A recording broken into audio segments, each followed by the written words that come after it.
secrets buried in the coldest ground. We're digging deep where the truth is found. Daphne's case files, we're breaking the chain. Justice rising, no more pain. Evil's end, the final call. Behind the lies, we'll expose it all.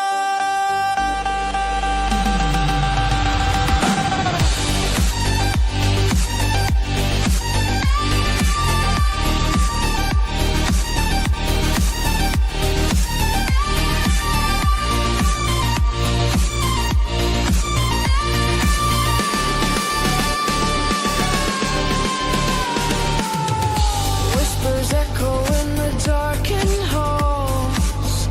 Faint confessions on the paper walls. Every victim deserves their say. We're here to chase the night away.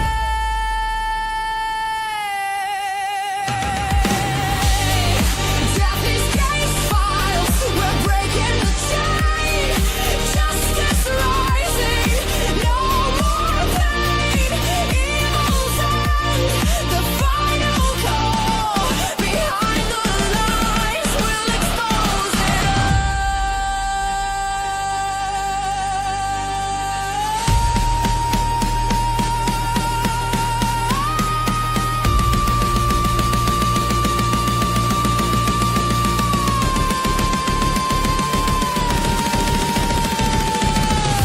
Unseen crimes, they thought they'd won, but the fight for truth has just begun. Every clue, every trace, bringing evil face to face.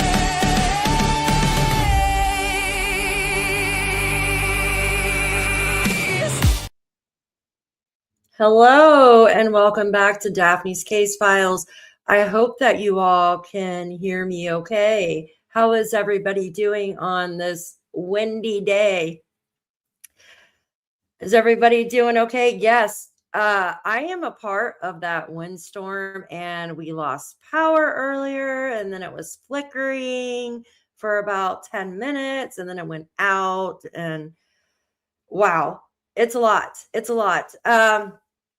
It got up to 50 yesterday. And then all of a sudden I went out because it looked like it was getting dark. And all of a sudden, ice and snow and rain, everything at once, right? I just hope that you're able to hear me. I hope that my internet stays connected and my electricity stays on so we can all hang out for a little bit. I will be going over the Summer Wells case. Summer has been missing since June 15th, 2021 from her home in Tennessee, guys. Tennessee. Yesterday, we went over some of the background of her father, John Wells. Now, Summer went missing from her home with both her bio parents, right? And she had other siblings also living at the home. Now, everything else is very similar to other cases, right? They said she walked off or maybe somebody grabbed her. And then we come to find out that dad has a math problem, which drug problem, right? And we come to find out that there is, well, SA abuse. And we learned about that yesterday, going over a video with Dr. Gary, Chris McDonough, and Josh from the lab. As promised, we will be going over more of that today with Mary's interview, Dawn's stepsister. But I want to welcome in everybody. Thank you so much for hanging out with me today. I can't tell you how happy I am to be here with you because I wasn't sure if I would be able to be here with you. I will be having I will be a part of that huge live today at 7:05 Eastern time. So make sure you guys have clicked the bell on the video. That way you're notified. You don't want to miss this, you guys. So I'm going to welcome in everybody. Hi, Sharon Harris. Good to see you. Jen, thank you so much for being here. American Justice. Hi, girl. Thank you. Yeah, me too. That was creepy. I sent her a video on what my lights were doing. She's like, is your house haunted?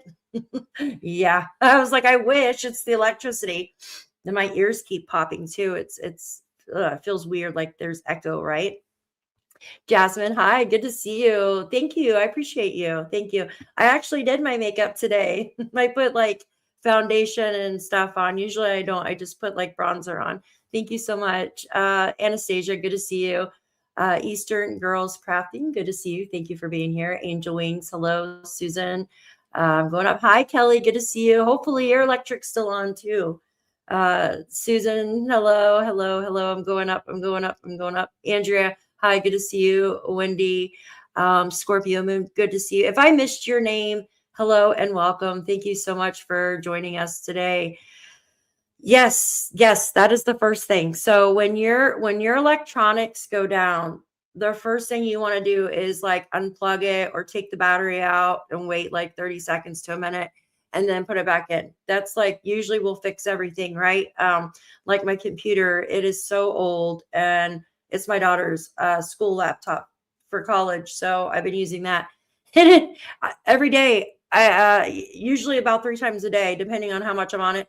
Like I have to shut it down and restart it, or else it just does not want to work. Hi, Joyce. Good to see you. Thank you so much, Sharon.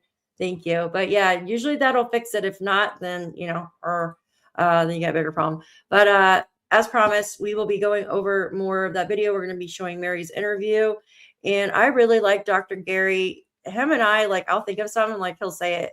It's crazy. Like he's great. Joyce, thank you so much. So this is little cute Summer. Oops, somebody messaged me here. Let me get rid of that there. Give me 1 second. I didn't see that. This is Miss Summer, beautiful little girl, gorgeous little girl. And I want to go to something really quick. So before we start the video, where we left off yesterday, I just want to go over just quick updates with you on the case. So this is just a short summary of what's been going on. Hi, good to see you. Tina, good to see you. Thank you. So it says as of late 2025, the investigation into June 15, 2021 disappearance with Summer Wells remains active and ongoing, with a significant new lead recently drawing law enforcement back to the field. So remember, they went out and searched this home that was 9.5 to 9.8 miles away from where Summer disappeared. It goes on to say the new investigative lead in November, just recently, November 13th, right before Thanksgiving, the TBI and the FBI of Hawkins County Sheriff's Office followed up on a credible lead into the 3500 block of Van Hill Road in Greenville, Tennessee. This location is approximately 9.5 to 9.8 miles away from where Summer just went missing, right? It goes on to say the ongoing search status, while authorities confirm the search, they have not disclosed the nature of the tip or whether any evidence was recovered. The TBI emphasized on that the case is not cold, and the agents continue to investigate thousands of tips as they arrive. So that tip must have been really credible, right? It goes on to say updated age progression photo that they shared. Summer would look like as a 9-year-old. And it says the Amber Alert still remains active. We can go on and read this statement too. It says, parental statement in November 2025, Summer's parents, Dawn Wells and Candace Bly, issued a social media statement declining further media requests. Comment. So they did not want to do any more media. They said that it would bring in drama. Yes, it would. Oh yeah, puppers. Oh, thank the Lord, Jen. Oh, thank God. Yes, that I was like, oh my gosh. I just realized when I came back and I was like, oh, thank God. What did they say? What did they say was wrong? Anything come up in the blood at all? Like, did they say like just stomach issues, or was it something she was eating, or? And thank you so much for your super sticker. I'm so happy. Like, I am so happy because we were like, thank you so much. Isn't that Thank you. amazing? It's Isn't that amazing. amazing? It's amazing. Thank you. Severe pancreatitis. Oh, so they probably have to put her on a bland diet, probably, right? Oh gosh, like no fat and stuff like that. I know that my dog, like if I get too fatty of hamburger, because I make my dog's food all fresh. Like I know people are like, oh my gosh, but I've been doing it ever since the end of 2023. My cat I had since she was 4 weeks old. Um, she passed away on Christmas night of 2023. And I think a lot of it had to do with the food that she was eating. She developed a huge like tumor mass thing on her neck right here, and it was hard for her to swallow food. And to get it removed would have cost like 3 times my house payment, guys. It's just crazy. Yes, shepherds, Andrea. They are very sensitive to like fatty foods and stuff. Yeah. You know what's really good, Jen, is bone broth. If you can make bone broth, like you could just soak chicken or get like a bone marrow bone and just soak that and just make the broth out of it. Oh my gosh, it's amazing. It's so good for their gut. And then also probiotics are really good. We are going to make his food fresh from now on. Awesome. Awesome. And I tell everybody, everybody's like, oh my gosh, it's probably so expensive. No, it's actually not. Oh, that's so sad, Jen.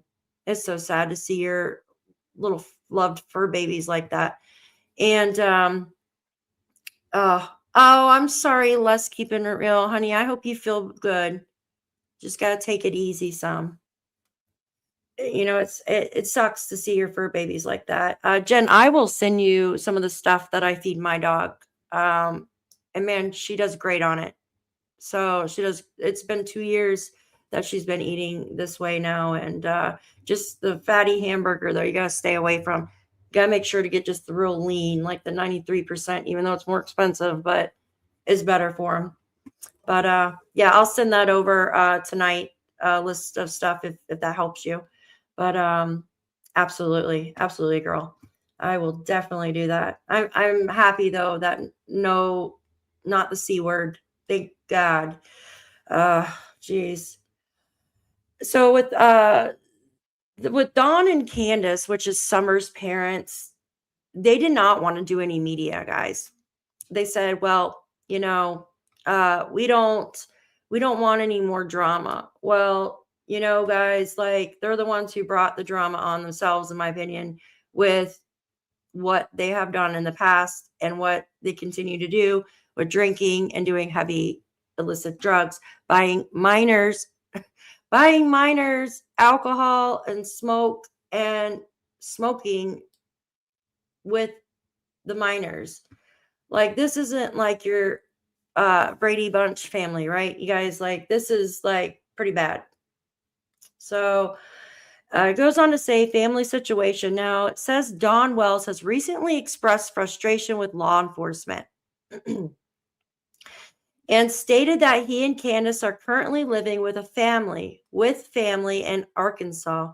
They have reportedly had no contact with their 3 oldest sons who were placed in state custody after Summer's disappearance. So, yeah, play hide and seek. Absolutely. So they took the kids away, all of them, which is good.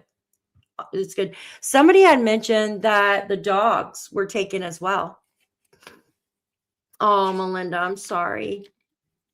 Yeah, fatty foods. Dogs can't process fatty foods. Uh, they just can't. They don't have the digestive like enzymes to process it. Sucks. Try some like chicken and rice, like white rice. Some that helps. And pumpkin and sweet potato helps as well. Pumpkin and sweet potato will help the stomach ache. Oh, Angel Wings, thank you. Thank you so much for being a member for 2 months. So proud of you, Daphne. Thank you for all you do. Well, I thank you for being a member here for 2 months. You are amazing, and I enjoy hanging out with you. Isn't Thank that you. amazing? Thank you so much. I love that noise. Dogs were taken. Absolutely, Andrea. Absolutely. So we're going to go on to where we left off yesterday and listen to Mary. Now, Mary is the stepsister of John Wells, and they do a great job. These guys here at the interview room. Oops, what did I just do? Hold on one second. I literally just fast forwarded that. Give me a second, guys. I got to go to the part where we were at. I don't know how I honestly did that. There we go. Okay. So, I thought I made it larger. There we go. Perfect. That way you guys can see it. Yeah, it's that time of year. Everybody's like, ugh, you know what I mean? It stinks. All right, you guys, let me go ahead and start this. Now, this is Mary. And let me remove, let's see if you could see. She's at the top here, at the top of the video. And unfortunately, they couldn't put charges on him because the statute of limitations had ran out. That sucks. Sucks. Yeah, Anastasia, it is absolutely horrible what we heard was done to those dogs. Oh, look at your picture in the fox. Oh, I love that. I love that picture. If anybody can hurt animals and children, they're not right in the head, you know? They're not right in the head. You're not too far, less keeping it real. You're fine, honey. All right, let's see. Hello, Sally. Good to see you. All right, I'm going to start this off. This is Mary at the top. Then you have Dr. Gary. He's amazing. Josh from the lab and Chris McDonough from the interview room. I'm going to post their channel name in just a moment. Let me put this here. And all that.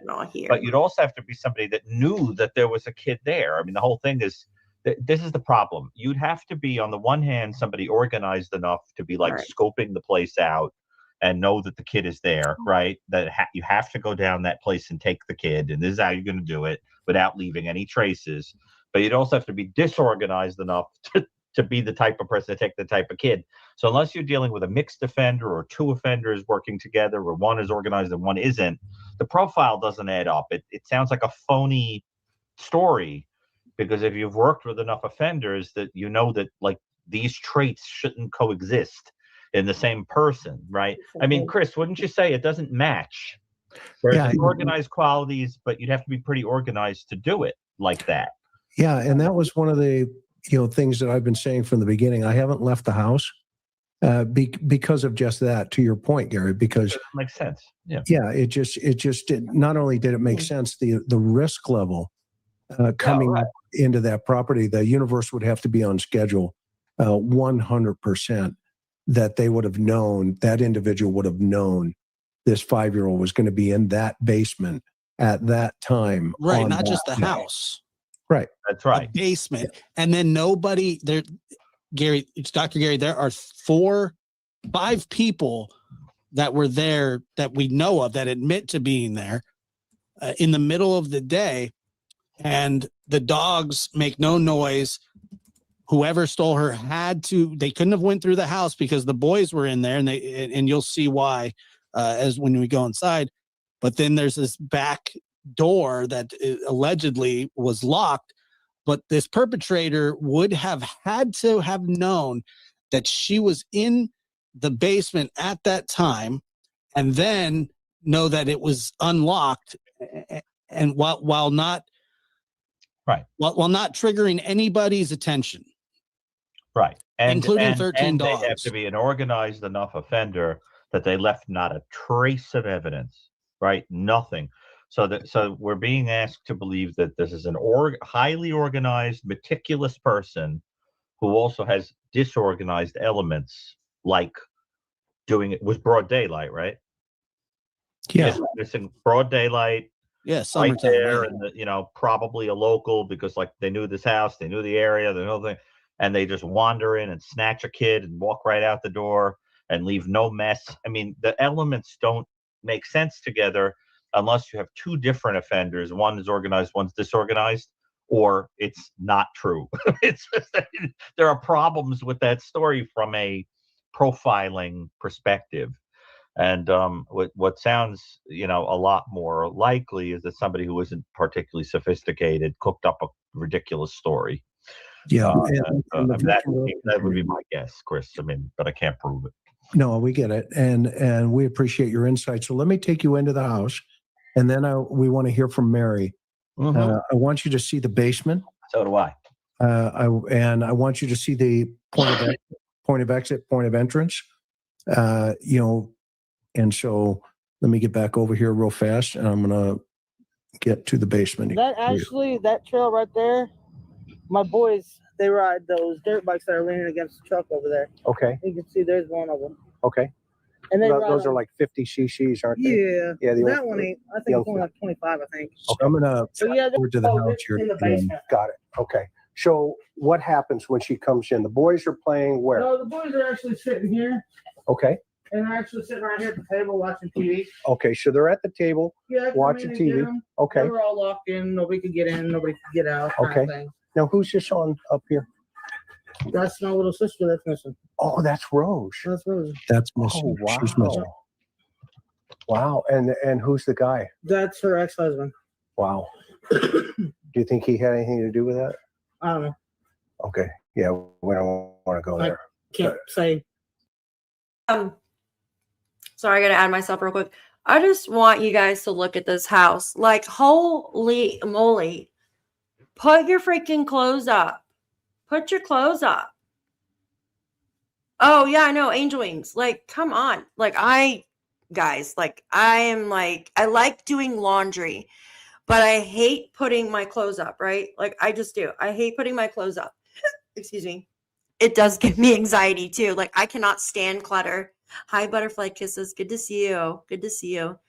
So clear. Yeah, it bugs me when the interviews lead with the present. Yeah, look at that. That's crazy. Now, watch when they go into that little cabin thing. Daphne, I sent an email. Summer Wells. It's not great to see. Okay, honey, I'll go check. I'll go check right now. Let me turn the video back on. And I'm just going to remove myself from the screen, you guys, so you can see Chris talk. Otherwise, like, my face is covering his. How's your mom deal with that? It's difficult. Yeah, I know. I know, right? So, okay, watching TV. Where's Summer? Summer, she was with me. Okay, so walk me through that. All right. Well, we walked up in here and we got Josie, Wyatt, and Waylon, the boys. Right. You know You put what? the groceries down, right? Yeah. Well, we went back out and then we brought the groceries and put them down.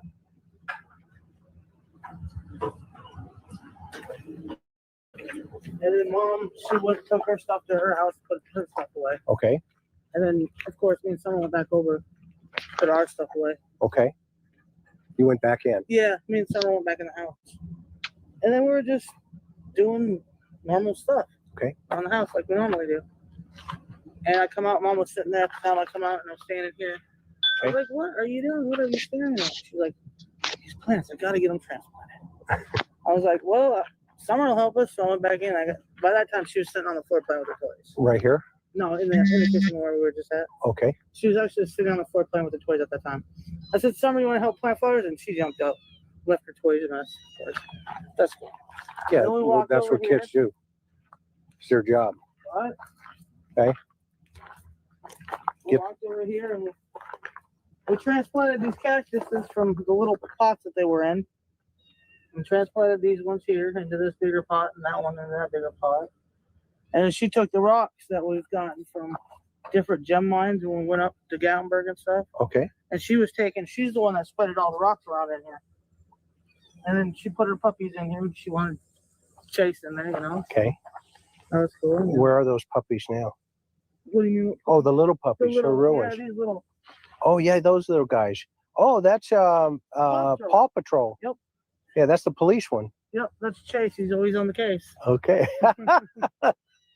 Okay. And then we went Oh, in I there. see another one over Yep, here. She put him in there. Yep, you're on the cactus. Okay. Don't take those out, okay? No, I leave them right there. I know. And then we went in my mom's way. We can't get in there. Yeah, that's fine. Went in We there. went in there and got some candy and stuff. She gets from grandma. Okay. And I said, well, I'm going to go back over to the house. She wanted to go back. So I said, I go back, you know. Okay. And I brought her, I literally walked over to here. Like literally walked right to here where I could see the boys and on the kitchen table. Now, one other thing, Gary, real fast. There was almost a split in the conversation there where she goes, I wanted to go back. She wanted to go back. I wanted to go back to the house. So it's almost as if, she's talking for Summer in relationship to talking for herself. And so you and I both, I think that's deception, that, she's obviously, that part of the story is just not making any sense. So we have the story outside. She's planting these little flower things with the grandmother. Then there's an opportunity to get some candy. And now the child decides to go back into the house. And she decides, well, I better escort her, maybe 30 feet away into the house. Where's the grandmother, by the way? The grandmother's there allegedly at the camper. Okay. And the child, when they get home, they were all together. Grandma goes into the camper. They take groceries into the house. The two boys come out, help with the groceries. I mean, there's just so many moving parts verbally from her that it's hard to, really pin it down. But, there's a lot of it that just isn't making any sense. And, But and all their stories are the same. Oh, go ahead, Josh. I was just saying all their stories are the exact same too. Which has a scripty feeling to it. But wouldn't you say, Josh, that it comes across like somebody who is trying to beat you over the head with the point that they are very maternal. They're the very best parent loving, ever. Yeah. and very I want to stop it real quick because I want to show you something. So one of my girls just sent me something, and give me a second. We'll go right back to that. I want to show you something. Let me go to my email real quick. So this is from Candace's Facebook. Oh my goodness. I need a new setup. I've got my computer sitting on boxes. So this is from Candace's Facebook today, right? Okay, hon. So she posted this lady wrote, this photo of this poor sweet child speaks overwhelmingly of mental, physical, and possibly even, SA abuse. This was on your husband's page. How extremely sad. She looks aged way beyond her years. Look, her face looks beat up, or maybe it's food. It's sad, right? Just, I don't know. Maybe she's making a like leave me alone face type, right?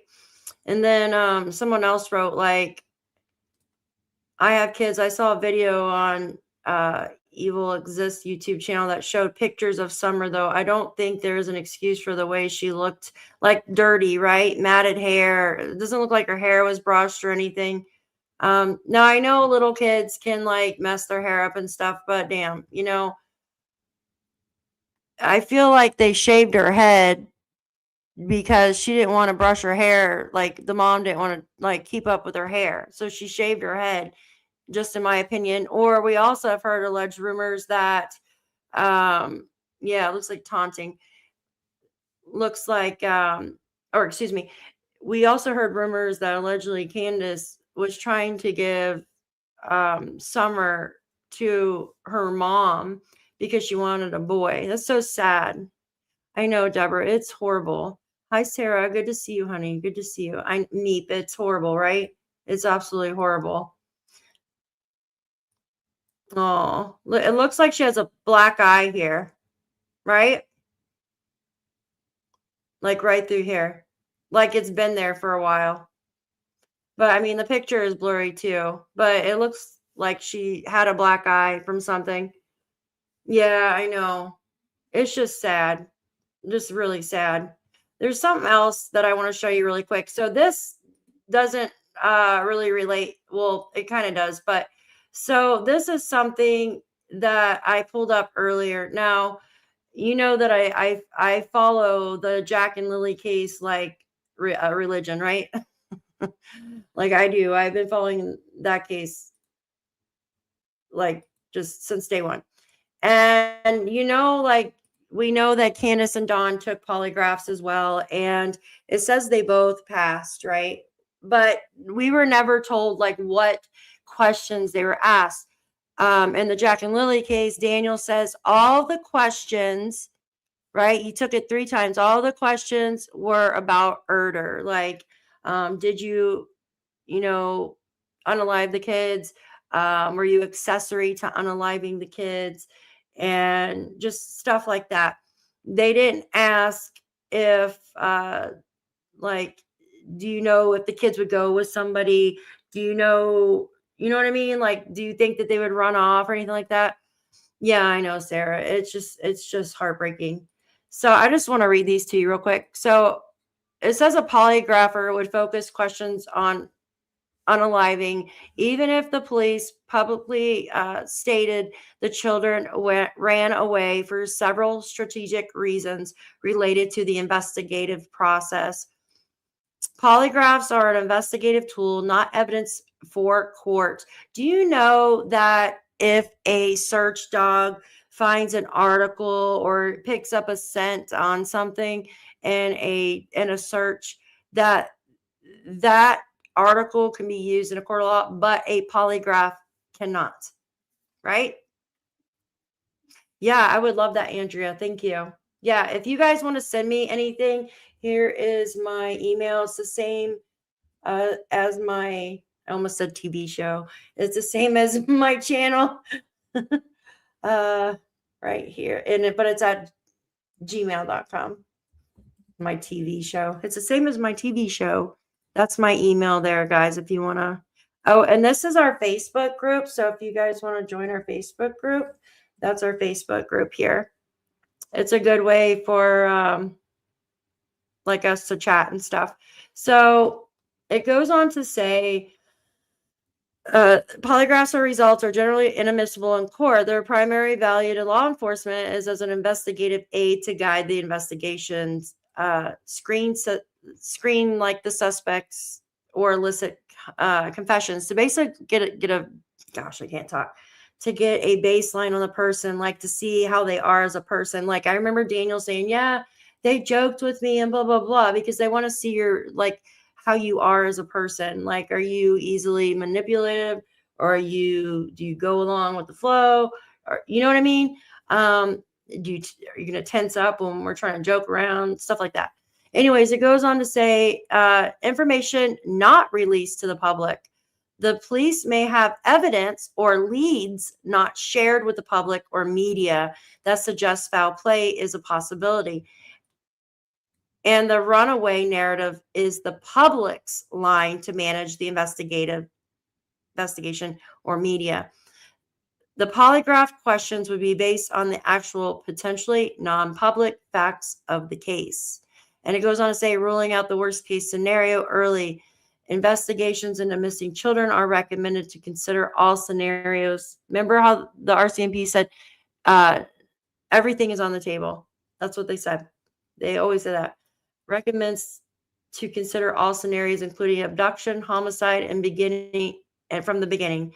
Asking direct, high-impact questions allows investigators to quickly rule out parental involvement or identify immediate red flags, enabling them to focus resources on other leads if the parent is cleared. So they will come out, actually, usually when parents are cleared, the police will come out and actually make a statement with, like, the news, right? The mainstream media. They'll come out and say, we have cleared the parents. We are no longer eyeing them, right?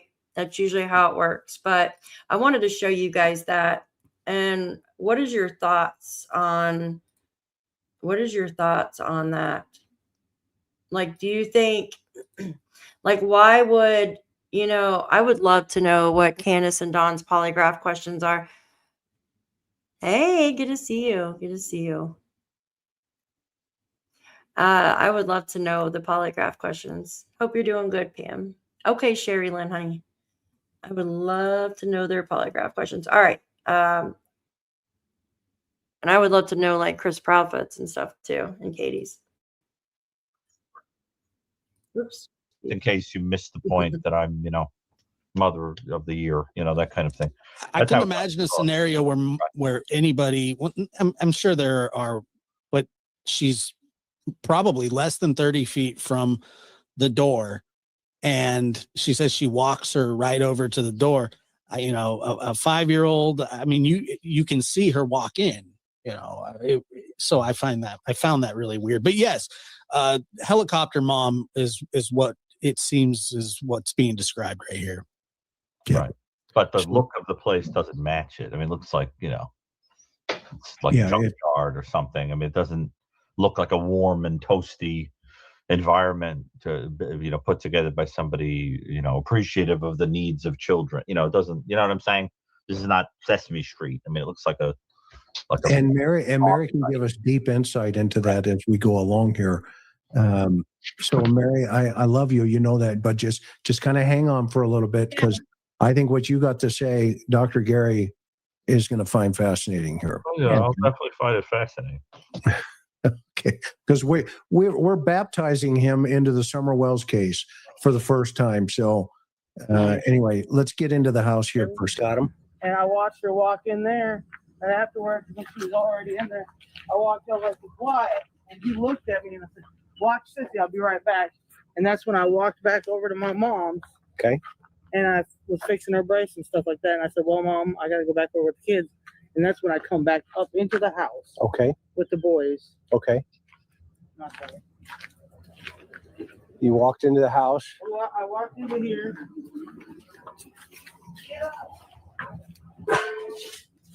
Get up.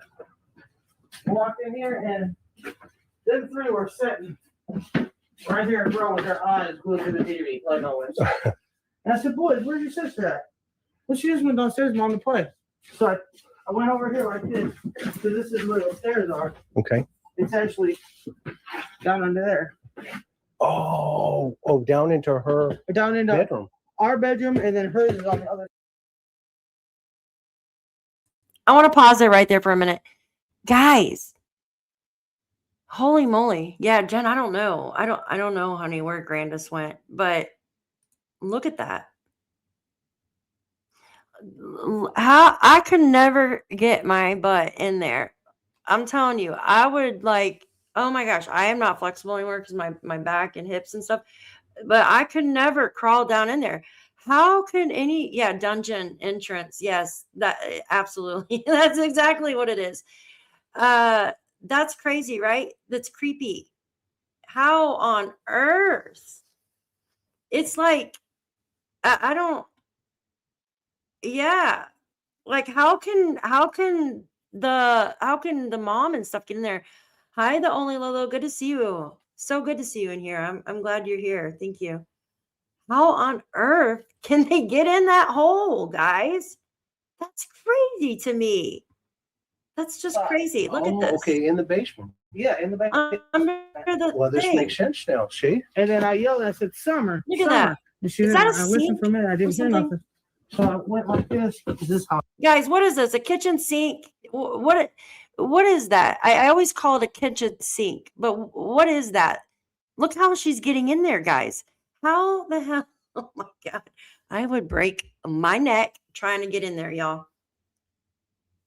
Oh, thank you, the only Lolo. I appreciate you. Thank you. Look, like I'm a lot thinner than Candace. I mean, I am overweight right now, but there's no way in hell I could get in there. Look at how she's trying to get in there. Like, you gotta, damn, like, I don't understand that. I'd have to roll up in a ball and let someone try to roll me down in there. I can get, yeah, same, Sarah, I'm the same way. I can get down, but I sure as hell can't get up. Like, that's just crazy to me, you guys. And I thought this was a kitchen sink or something. This area here. Doesn't it look like, maybe it's not. Maybe it's something else. I mean, it looks, yeah, I don't know. It's just weird. I would get down. Yeah. Look at that. What the Do I heck? got to be tiny? to I get know, in there? poor Chris. Can we come in from the other side? Hi, Linda. Thank you. Yes, everybody hit that thumbs Okay. up, please. Thank you. Oh man. Good. Right? Okay, first I got to tell you, Gary, when I saw that, obviously it was like mind blow. Where are we going here? Because it's going down into a basement that eventually, I came to the conclusion internally that this is like, it looks just like a dungeon. I mean, it's just not fitting here. But the other thing that I think folks skip over is in her narrative, she has two narratives. The first one is she immediately goes right to that, entranceway. And the other one is before she did any of that, she did lots of clothes. She washed all these clothes and folded all these clothes. And if you'll notice at our first one that we did, remember at the water hole, she said that she did laundry. And I asked her, I said, yada, yada. And she goes, yeah, I have a lot of laundry. But she leaves that completely out in this narrative here at the house, 100%, right? But later on, she rediscovers that narrative after watching my video, quite frankly. Yeah. And then it kicks back up again. Tries to fill some time in after the fact of people saying, well, that doesn't make sense. There's a lot of missing time. And then you end up with laundry and lunch planting flowers. But it was just planting flowers at first for like 3.5 hours. It's interesting. Medieval punishment is a subject of great interest to me, because offenders in peacetime, ordinary offenders now commit a lot of crimes that look an awful lot like the worst things they used to do in medieval times to people, to punish them and so forth. But those were not ordinary citizens; those were kings and queens and people like that. And there is a type of dungeon that's called an oubliette, which comes from the French word oublier, to forget. And it was essentially a hole in the ground with a gated front, or top. And the point was that the torture was essentially to put a person into this dark, dank hole where you'd forget about them. I mean, that was it. It was basically just like a kind of a solitary confinement torture where there was nothing stimulating and it was dark and awful. And, and I think if I were in this, what looks like oubliette, I think I'd be driven a little batty. I mean, it looks kind of like a psychological torment. I mean, what do you think?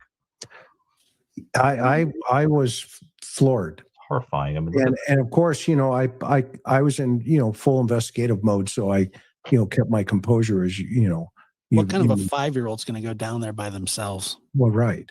Yeah, it has like the quality of like someone that you just want to toss in the hole and forget about. You can even hear me when I'm going down. I go, oh man, it struck me, or something to the fact. I made a comment, and I had Karen outside in the truck, keeping an eye on anything that came up behind me. But anyway, let me. And this is where Summer would have been. Supposedly abducted. At the time of her disappearance, this is the room she disappeared from.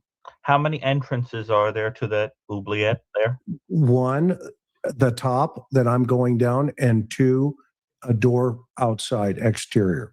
And the idea is that the door was opened and the person would have. She claims it was locked.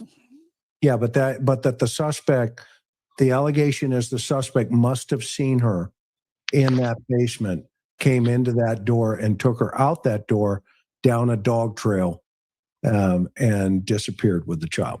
And we've just seen how difficult it is to get down into it this way. On the top. Right. Yeah, and right. this is supposed to be easier than coming in the other way, right? Because that's what she says. It would be easier to just go this way than. So what did she mean by that? Like, what was easier about going down this way than going through the door? Well, and that's why I asked. I wanted to go around. I said, how about if I just go around? Because I wanted to come in from the other side where the suspect allegedly would have come in. And, she said, well, my husband goes down this way, so you can go down this way. So I figured, okay, here we go. And so I went down there. And as I got down, you'll see here in a couple. If my 6-foot husband can fit down here, you can. Huh? My husband's 6 foot. I know if he can fit, you can. Oh my gosh. Way to go. This is See, you hear me say, oh my gosh, way to go. Right? Like, what kind of, was this a good decision or a bad decision? Because I didn't know what was down in the bottom. I had no idea. And, I can carry anywhere in the US. I'm HR 218. And I thought, you know what? I left my assistant with Karen in the car.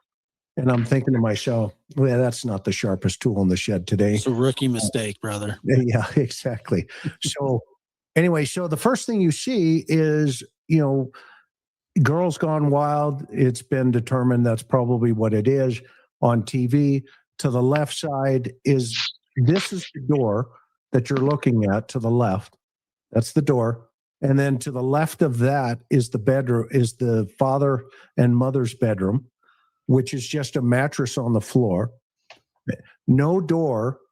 And to the right of this, behind me, so if I'm looking at this door, right behind me is going to be a bunk beds and the child's beds / playroom. this is mine. You were brave to go in there, Chris. Okay. It's not my first rodeo. You know that, Gary. Yeah, I know. It's like, won't you come into my parlor, said the spider to the fly, that kind of thing. Yeah. I mean, I wouldn't walk in there. If I saw somebody else chained up in there, I would have thought, okay, we got a problem here. Oh. And over here, well, it's a mess again. That's all right. But this is where some That's her bed. This is the bed. This is everything. This is her toys. and little Waylon was. Because Waylon's only 9. Okay. Has And they CPS, stay did down CPS see this? Oh yeah, they were supposed to come. The information allegedly that they were supposed to come the day before and the day of the child went missing, and the child went missing. Okay. Here. And these are all her toys, all her Paw Patrols, all All her. her movies. She's got a movie about the The Savior. boys I brought back down here after she went missing because I didn't want them upstairs by themselves Okay. anymore. And this is all her toys. These are all her toys. All these One toys that are night. down here are dang are all hers, except for like the trucks and the Teenage Mutant Ninja Turtles in the game system. That's the boys'. Okay. But them are all her toys. And she's really into Paw Patrol. I see. Yeah, I've been collecting from day one.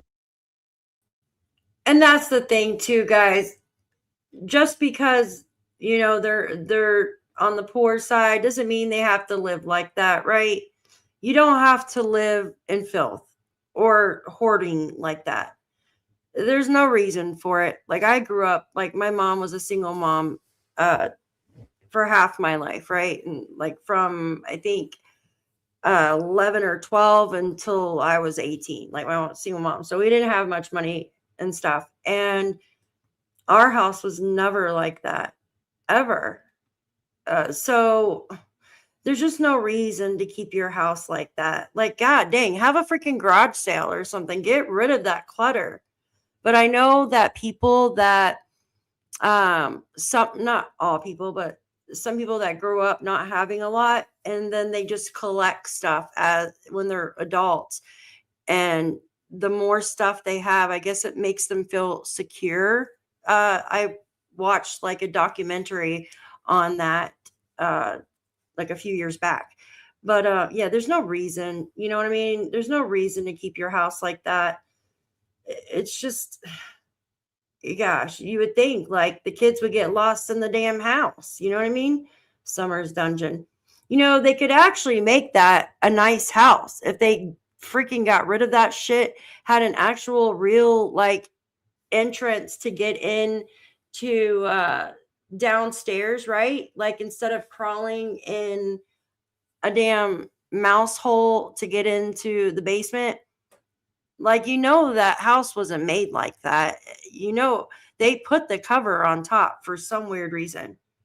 Yeah, organize. Yeah, absolutely. Organize the shelves, clean it, like bleach the shit out of that house. Take everything out and bleach it, bleach the floors or tear up the carpet, paint the walls. They could have made that, but Summer slept in bed with them too. That's gross, guys. Like, I can understand if your child has a bad dream or something like that. That's fine. But what was discussed and I don't even want to talk too much about this because it makes me sick to my freaking stomach, like taking showers and stuff. That's just not, ugh. So, but they could have gutted that, painted it for summer for her side and stuff like that, and made it like a cool area. Like they could have been really cool down there, right? Got rid of that damn mouse hole in the wall and made it like a really cool area for summer. It's just, John made good money. Well, yeah, well, he probably used it for, you know what I mean? And there's other things he's got going on there, in my opinion.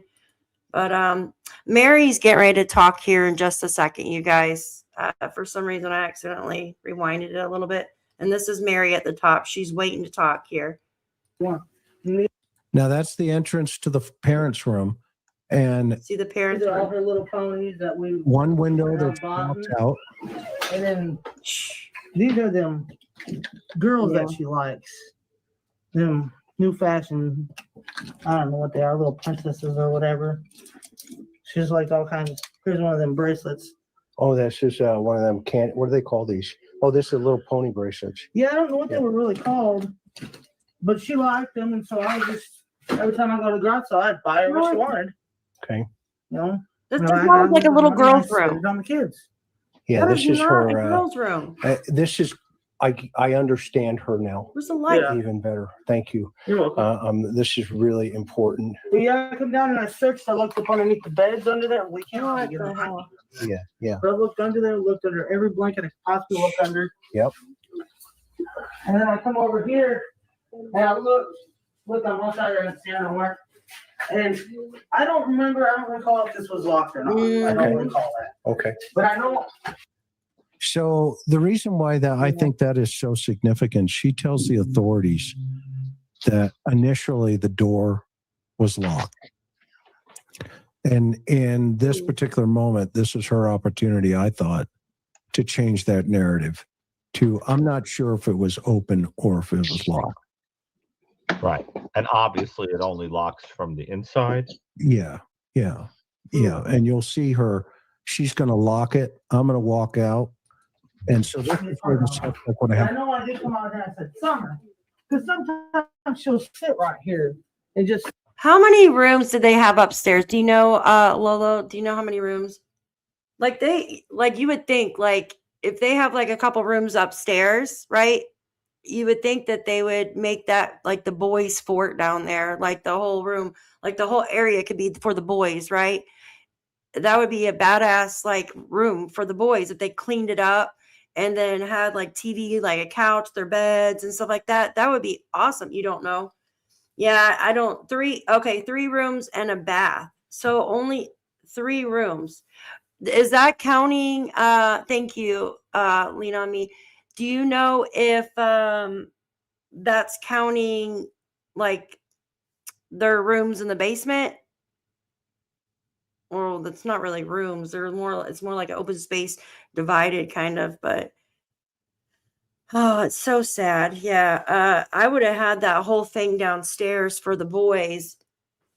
Or maybe even had like one area for summer, like, like build a wall. You could put a wall there. It's very simple to put a wall up, right?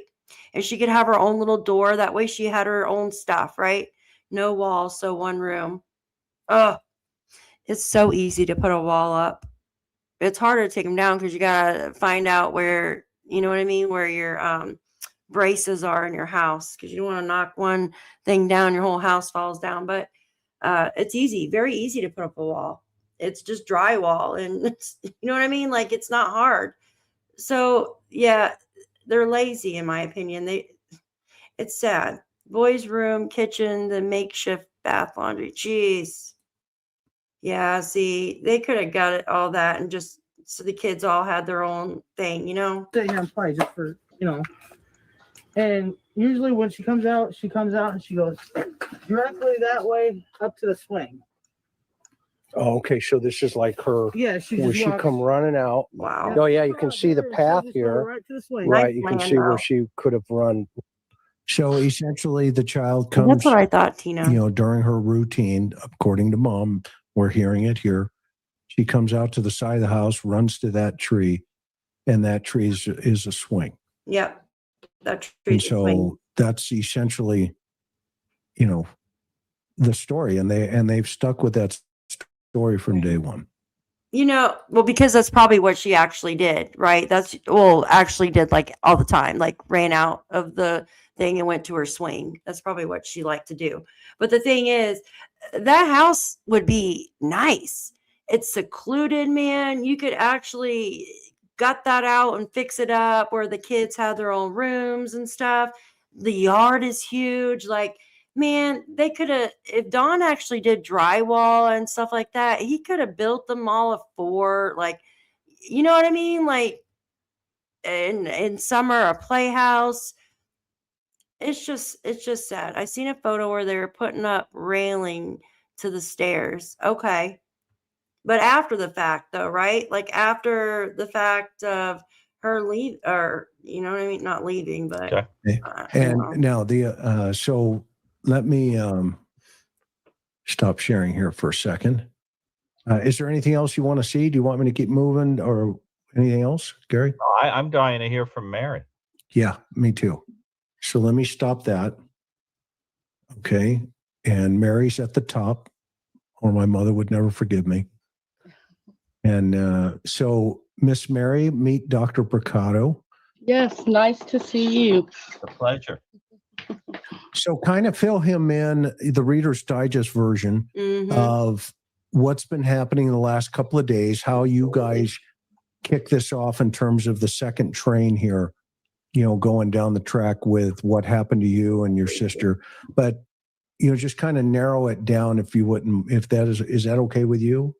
Yeah. Do you want to hear about what Donnie's been doing the last couple of days, or? Sure. Let's hear that. Okay, well, a couple of weeks ago, and I don't try to call him or anything. I just sit there and all of a sudden my phone starts going off and it's Donnie, And so a couple of weeks ago, and so I don't answer it. And I called Josh because Josh usually will call him and say, well, what's up? Why are you calling Mary? Because he knows that I don't want to talk to him. So, and then when I answer the phone, he just all of a sudden goes off on me, starts calling me names, telling me I'm a lion, bitch, all that. And it's just like, what is your problem, Donnie? Why do you keep calling me? Because you're a lion, and Also, Mary, and I would just want to say this: a lot of those threats or insults towards her are sexual in nature as well. Yeah. Oh, yeah. Like nobody wants you, but with more detail, things like that. And it really, it goes as low as possible. Yeah, he started in saying stuff like, the only person that would want me or my body is my ex-husband, and because he was pissed off, because he's like, nobody wanted you. We weren't trying to rape you. It was him and two of his friends that were ganging up on me, and they were ripping my clothes off. They were getting drunk. Guys, I just want to say this is hold on. This is very sensitive information. It talks about SA and grape and all that. So just, if you're sensitive or whatever to it, it's just, she's telling you what happened. Dawn, she's the stepsister of Don Wells, which is Summer Wells' father. I would too. The only Lola. Absolutely. Yes. Trigger warning. Thank you, Jen. Thank you. So just FYI, you guys, just FYI. And getting high. And then they started chasing me around the house, and I'm the same age as Donnie pretty much. We're like a month apart. But, they just started chasing me around and tearing my clothes off. And they caught me in the front room because I ran in the house. And there's two ways to get to the front room at my mom and dad's house, on the side and in the front.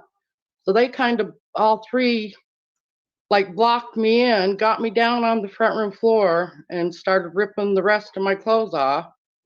And I don't know how I got up, but I did. And I ran into my mom and dad's bedroom and locked the door until my brother got home. And then when my brother got home, he took me to the police station to make a report because, in my opinion, they were going to rape me. So. And then your stepdad pulled that back the next day. Yep. The next day, him and my mom were arguing.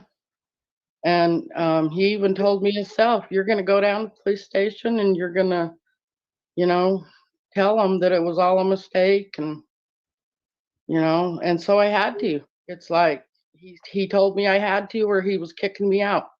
I was 14 years old. Where was I going to go? You know what I mean? So. And then, Gary, also something I think it's important for you to understand before you weigh in is her sister, Jeannie, when she was starting, 5, Mary? Mm-hmm. Yep.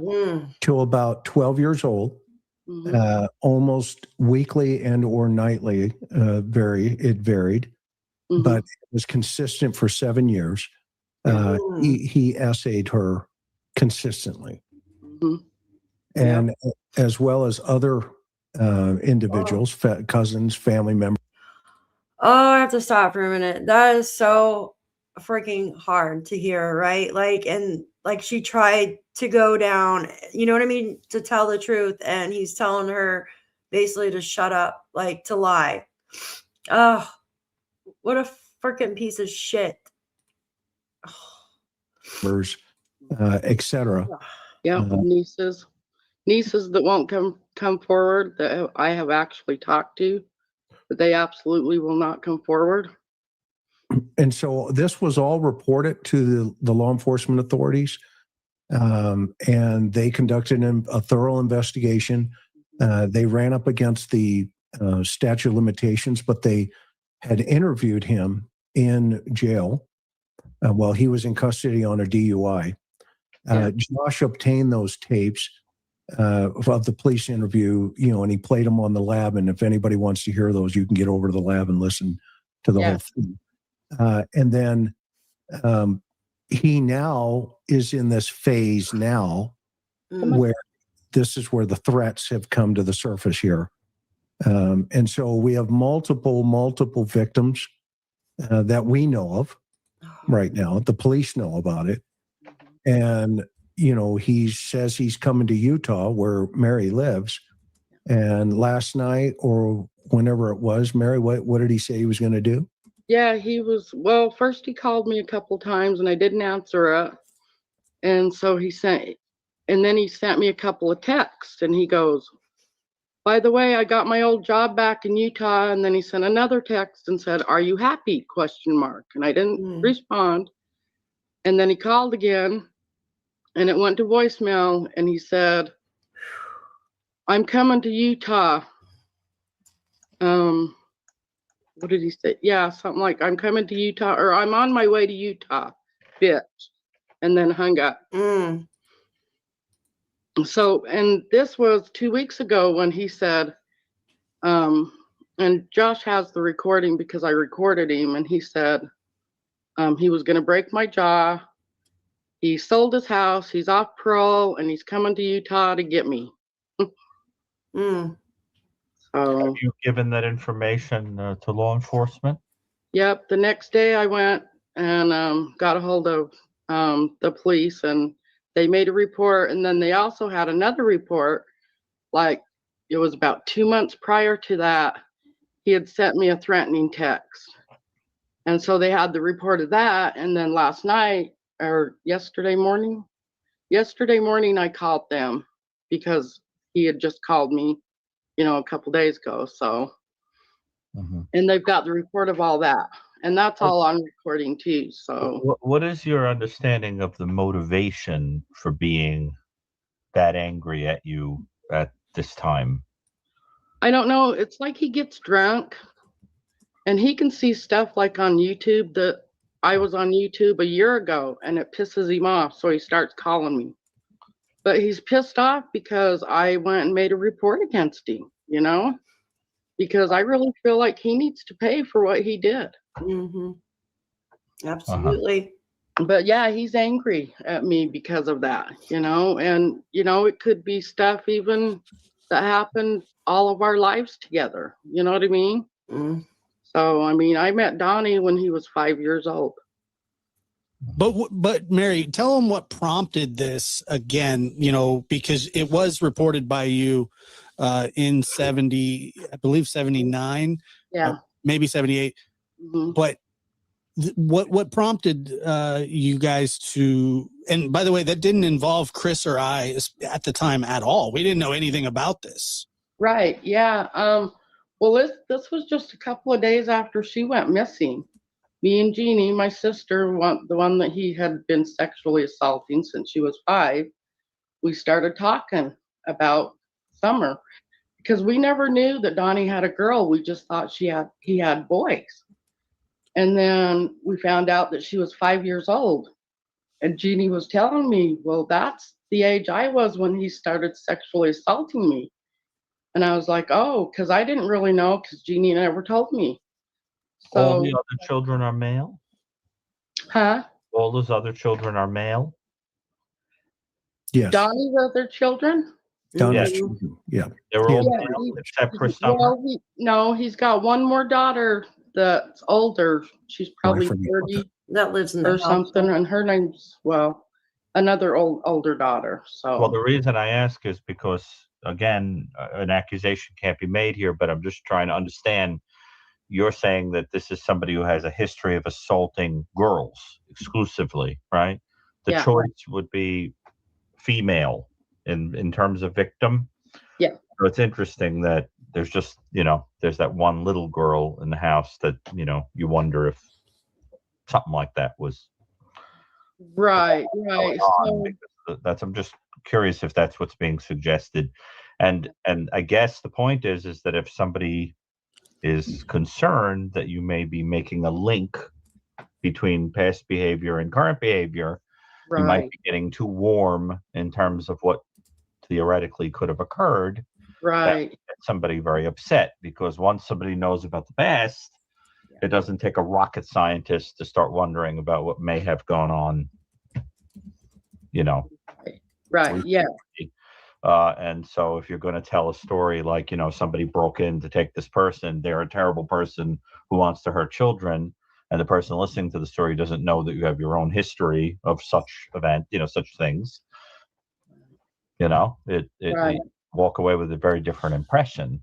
So I think that makes someone who has information like that someone that you want to gag up.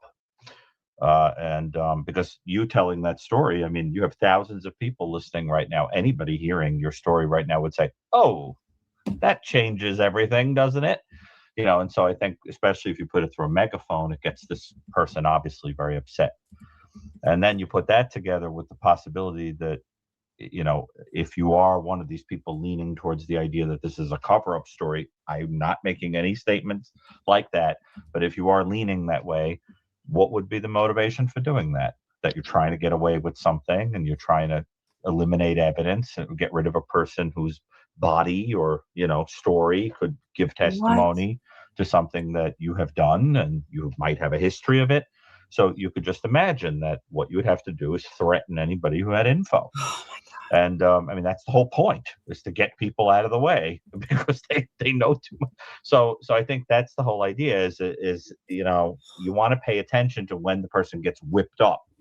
And I think it's interesting, Josh, you had the same, you know, the same issue, right? You were I've had that issue probably for like like I said, this isn't the first time that he's called me, and it's the first time that he's officially like threatened, you know, a shanking or whatever you want to call it. But I mean, he has called and left me messages before, text messages, you know, me talking about his past. And I did want to ask you this, and it may be a stupid question to you, but I think that people, a lot of the criticism that I hear is, well, what does this have to do with Summer?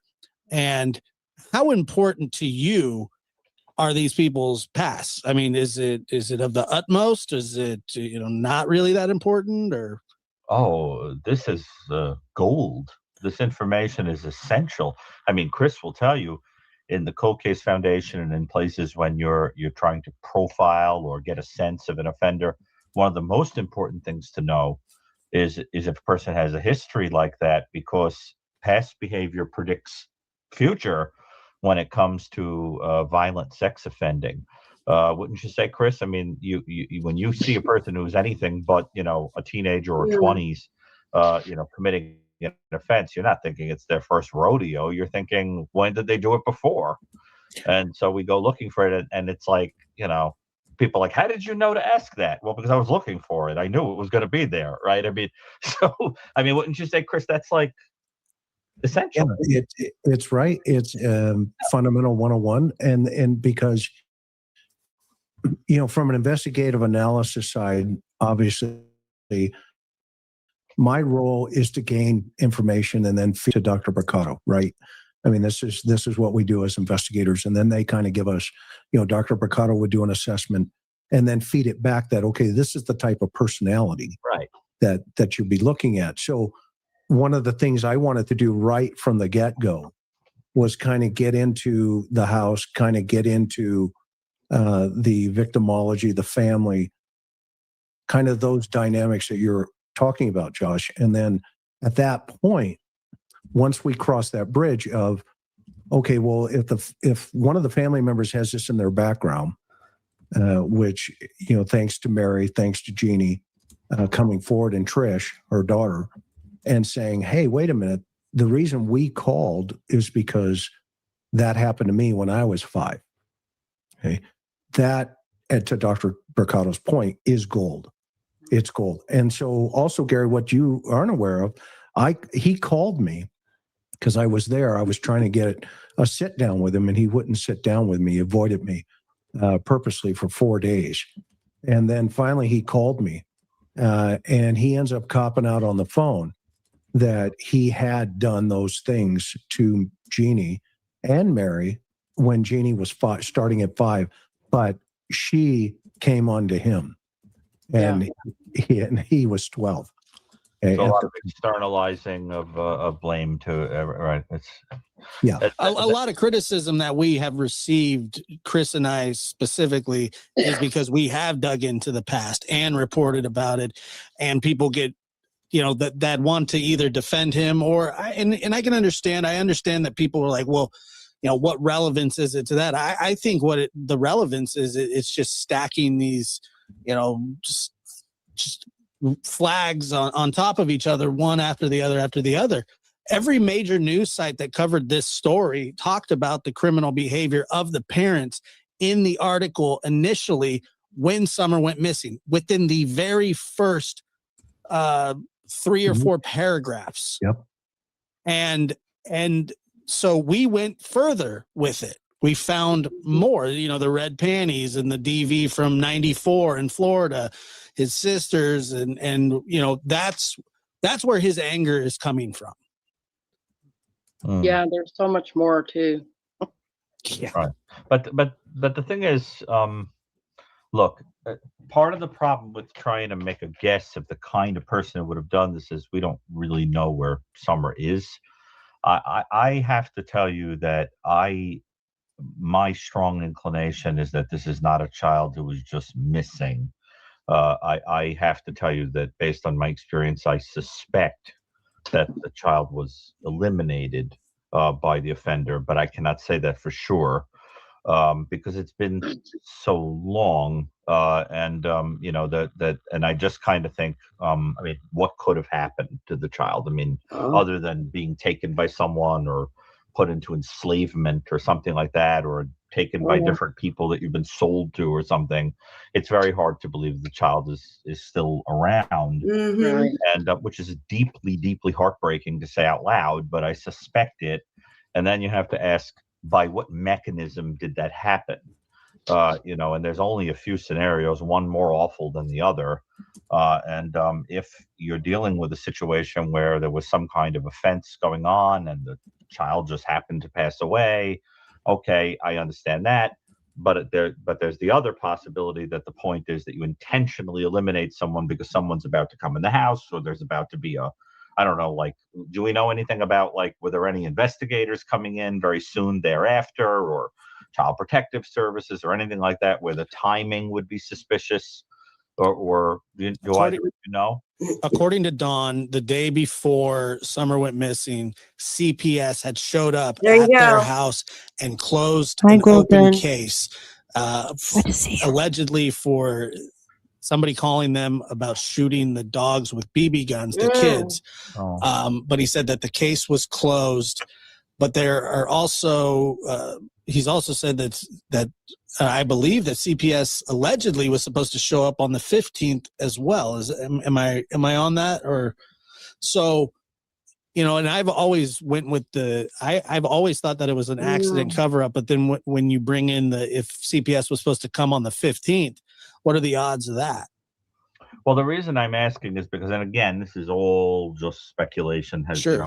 No accusations. But I guess what I'm getting at is, if you're trying to decide in your mind, is the idea that it was an accidental thing where somebody passes away in the middle of an assault, or is somebody intentionally eliminated? The timing is very interesting because it starts to be suspicious that the idea is we've got to do this now, like this person knows too much, or they have marks on them, or whatever.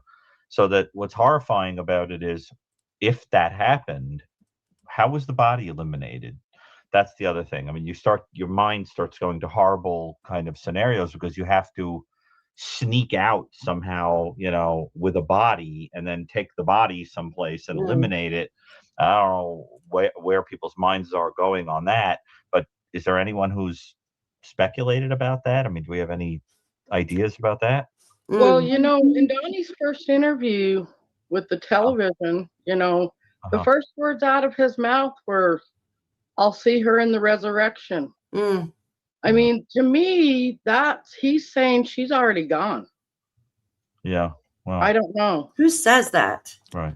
You know, I remember thinking, when I heard that, it's hokey, so I didn't say it out loud on the show, but it's interesting that resurrected is a pun on Rose. Rose is another way of saying resurrected. And I remember thinking to myself, nah, not that clever. But that's an interesting little pun there. You know, if you were a sadistic, clever person, you'd make a little pun like that as a way of going, you know. Okay, so allegedly, this man, Jose, that stayed there for months on end, says that there was a blue couch in front of that door. Blue couch. A blue couch put in front of the door. I had asked Don about that. He says that he threw the couch away right before Summer went missing, and that he says that it's. I doubt that. You know, first he said that he took it to a landfill, and then he said he just just threw it down the hill somewhere, because I said, well, if it's in a landfill, then I guess, you know, there would be records of that. And I'm gonna pause it right there for a minute to answer that question. What Josh was saying about Dawn talking about the couch. Does it look like they throw anything away in that house? So why the hell would they throw that freaking couch away for no reason? Come on. Like, what? We're not stupid. Yeah, exactly. They don't throw anything away in that house. Sorry, guys. I'm kind of stunned just sitting here listening. These were yeah, absolutely. It's absolutely crazy. She was 14 at the time, right? And she talks about her 5-year-old sister. So that's Mary. Don Wells, who is missing Summer Wells' father, right? This absolutely happened. We're going to look at the statute of limitations here in just a second. But for that couch, come on, guys. These people hoard stuff. They keep shit everywhere. Why would he just throw the couch away? Right? That makes no sense. Even Josh was like, yeah, he threw it down he told him he threw it down the mountain or threw it in the landfill. What? I think, in my opinion only, just speculation, there was probably something on that couch could actually tell police a story of what maybe happened or maybe was happening, right? Not just like if something happened in the house. This is just my opinion, guys. Like unaliving, but I'm talking about other stuff too, like what happened with Mary, right? So the couch thing, in my opinion, it was only thrown away, or it might have been burned because yes, DNA. Thank you, Golden Star. DNA. Absolutely. There you go. That's the word for it, DNA. And that was on there. I'm trying to find it now. Justin has the interview with Mary on his channel. I'm trying to find it here so I could post it in the link so you guys could listen to it when you want. Yeah, it's very tough to listen to. I'm trying to find it. Maybe he can send it to me. Like I can't pull up anything on my phone for some reason. But it's a very sad situation that she was told, you know what I mean? The police, like she was made to lie to them. But we're going to look at the statute of limitations really quick and go over it for the state of Utah. Yeah. Instead of doing that, they got rid of her. Yeah, I think so too. Just my thoughts on it. And I also want to say something. So with all these cases, guys, and I know I sound like a broken record, but you have all the right cards on the table, right? You have the rug use, and it's like there's always a rug of choice here with these people, and it's always math, right? Comment here. Let me look. Hold on. Give me a second. I got to go up 1 second. If you guys are not subscribed to the channel and just watching, please subscribe. And if you guys could all hit that like button, I would really appreciate it. There's 200 people watching in both chats right now. Can you please hit that like button for me? I would really appreciate you. Sally Mae said Mary and Jeannie already went through an attorney on this and found out that in their case, the statute. Yeah, I understand. So that's why we're going to go and look at the statute of limitations for Utah. We're going to go through everything, right? I know I showed it yesterday, but I don't know what I did with the actual stuff. Thank you for your comment, hun. I've always worried that how is it they got her out without being seen? Well, they're on top of a hill in the middle of nowhere. So just like our other cases, right? In rural areas, like Jaden Spicer, same thing. Rural area, said he walked off. And there was abuse, child abuse, right? In that family, and rug issues. It's like all the right cards are on the table, but the police have to they have to have hard evidence, guys, or else it'll get thrown out, right? In some cases now, if they really want people in jail, right? Like for instance, like the Haley Cummings case, they knew that they were selling rugs, like oxycodones and stuff like that. They were actually able to do a sting on. They wanted the stepmom, right? And there's always a step parent, usually not in this one, but usually in most cases there's step parents. That's another one of them. They wanted the stepmom in the Haley Cummings case, man, and they got her. She's still in jail since like 2009, right? So they'll keep her in there. They want her to talk on where Haley's body is.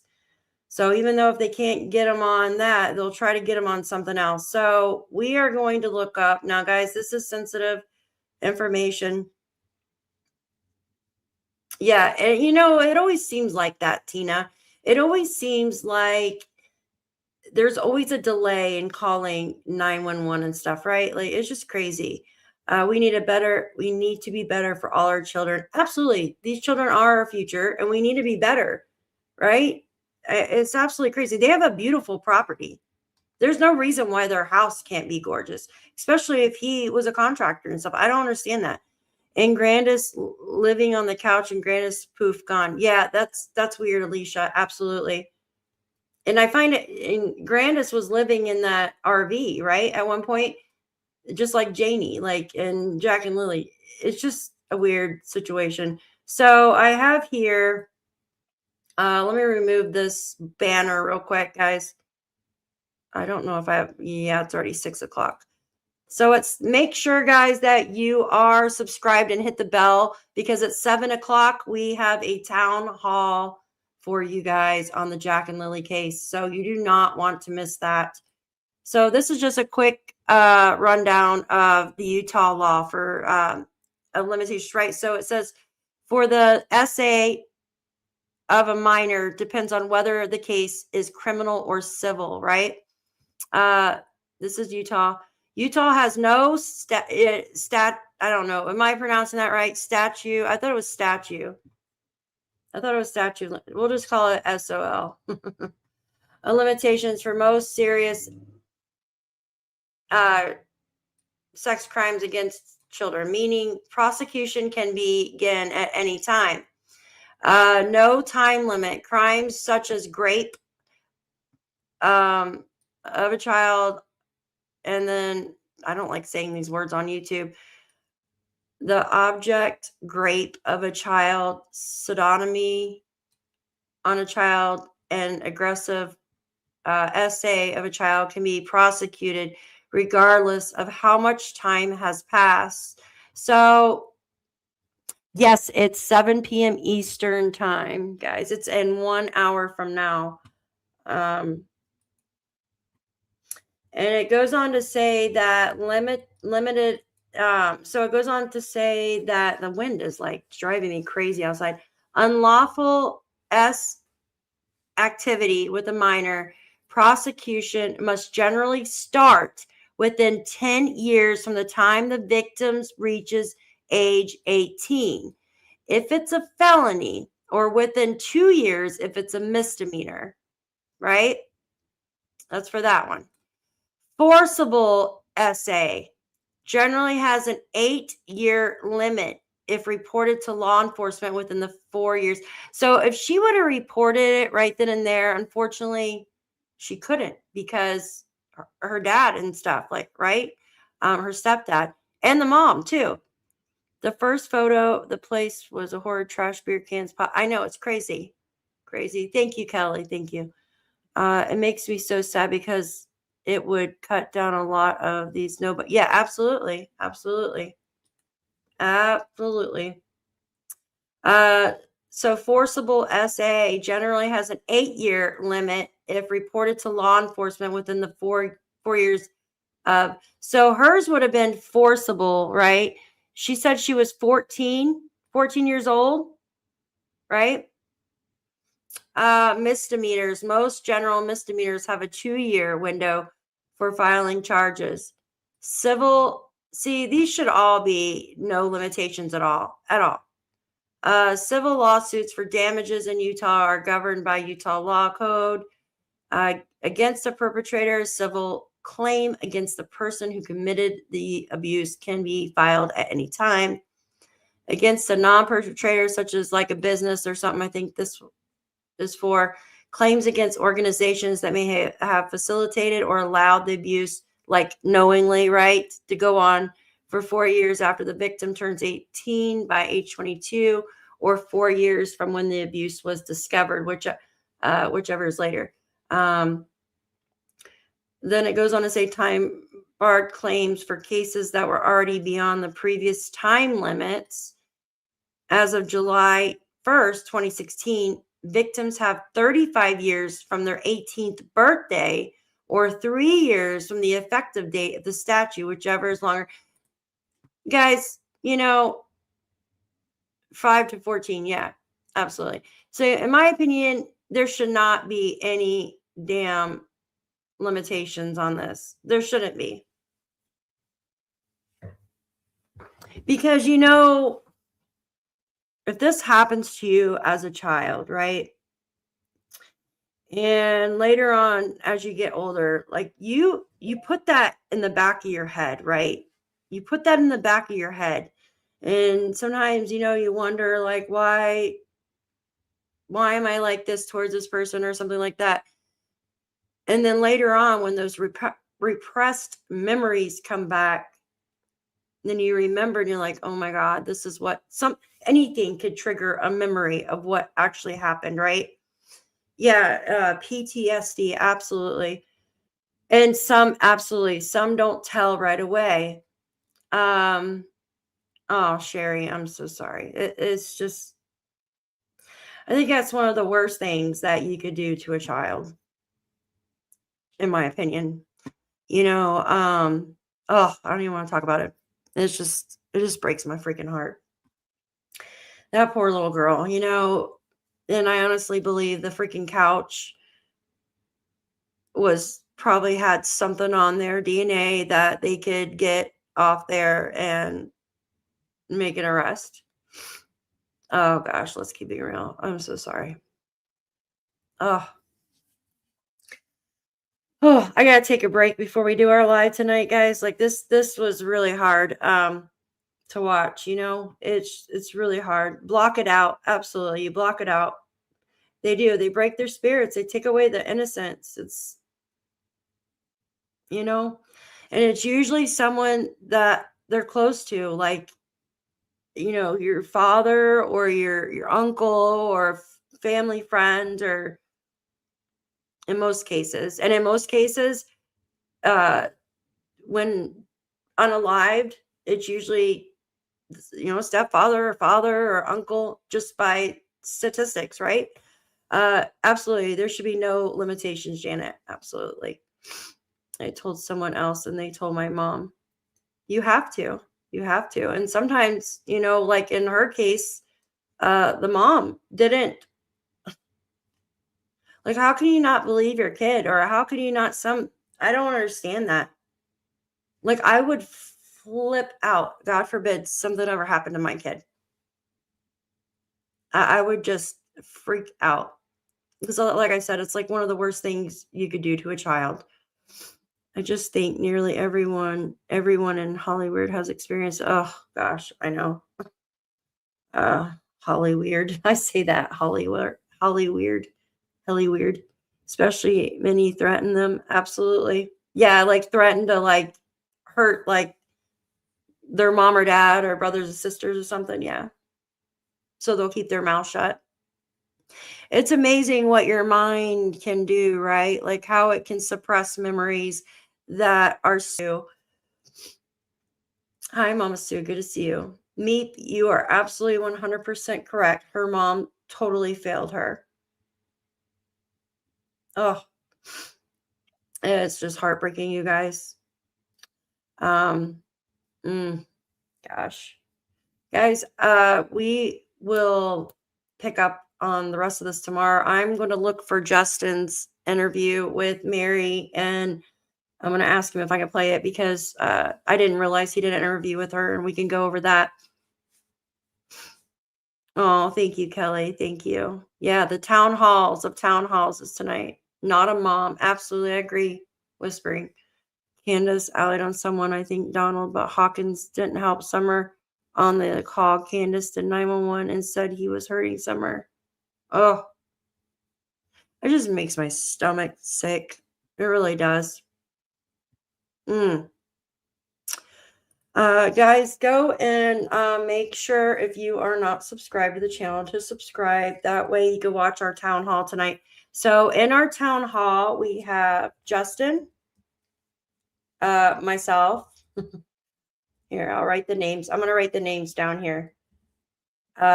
Sunny, Nova. She is a local of Nova Scotia, the Pictou area. We have another local. Her name is Shenanigans. She's actually a mod on my channel. She is local there in Nova Scotia. Who else is coming? I'm brain dead. Hold on one second. There's somebody else. I'm missing somebody else. Oh my God, I feel stupid now. I know there's somebody else and I cannot think. Oh, Charmaine.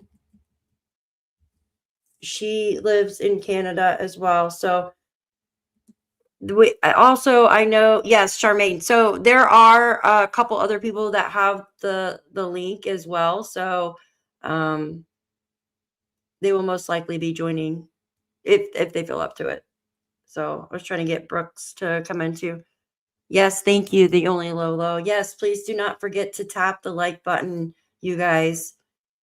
Thank you. Let's keeping it real. Thank you, guys.